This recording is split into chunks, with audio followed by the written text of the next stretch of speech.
Hi అండి అందరికీ. ఇది బత్తాయి పళ్ళండి. నేను పులిహోర చేస్తే ఎలా ఉంటుందని చిన్న బత్తాయిలు ఉంటే కోసుకొని వచ్చానండి.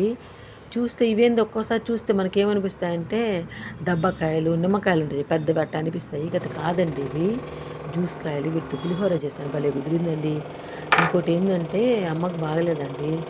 అమ్మ 2 వారాల నుంచి హాస్పిటల్‌లో పెట్టినప్పుడు ఏంది అంటే అమ్మ కాలికి ఒకలాంటి బ్యాక్టీరియల్ ఇన్ఫెక్షన్ వచ్చిందండి. అందుకని పెట్టినారా, ఎంత ఘాట్లు పెట్టి ఆపరేషన్ చేశారంట. ఇంకా వెళ్ళి చూడాలండి. అది కాక అమ్మకు షుగరు బీపీ ఉన్నాయండి.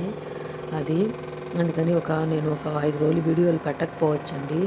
దయచేసి అందరూ వీడియోలు లేవు కదా అని మన ఛానల్ చూడడం మానేయకండి. ఇంతకుముందు చూస్తున్న వాళ్ళు, రాబోయే కొత్త వాళ్ళకి పాత వాళ్ళు మన వీడియోస్ మీకు నచ్చినవి ఏవైనా ఉన్నా షేర్ చేయండి. అందరు చూస్తారు.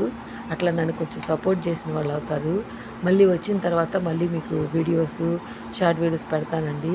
అసలు అమ్మకు కూడా ఏమైంది, ఏం బాగాలేదు, ఒకవేళ అవకాశం ఉందనుకోండి అండి, నేను హాస్పిటల్ నుంచే మీకు వీడియో చేసి చూపిస్తానండి అమ్మకి ఏమైంది ఏందనేసి. నాకు కూడా తెలియదండి. చెల్లి దగ్గర ఉంటుందండి అమ్మ. అర్జెంటుగా రమ్మని చెప్పారు. సో అందుకని నేను బయలుదేరి వెళ్ళాల్సి వస్తుందండి. అందుకని దయచేసి ప్రతి ఒక్కళ్ళు మన వీడియోలు చూస్తున్న వాళ్ళు, మన సబ్స్క్రైబర్స్కి మరీ అండి.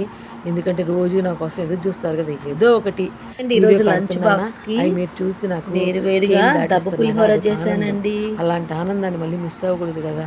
అందుకని పైగా ఆనందం ఎంతున్నా అమ్మ కూడా అంతే కదండి. అందుకేనండి ఇంకా ఆపరేషన్ అయ్యే వరకు చెల్లి వాళ్ళు ఉన్నారు.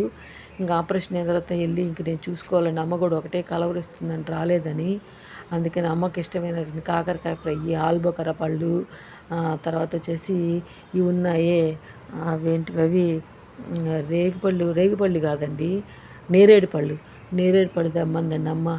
అవి తీసి పెట్టుకుంటున్నా ఉన్నాను. సో వీడియోలు అవి చేయడానికి కుదరకపోవచ్చు. అందుకని మీకు చెప్పడం నా ధర్మం అండి. ఎందుకంటే మన కోసం ఎదురు చూసేవాళ్ళు ఒకరు అంటూ ఉంటే అది మీరేనండి. ఈ వీడియో నచ్చితే లైక్ చేసి సబ్స్క్రైబ్ అండి. Thank you.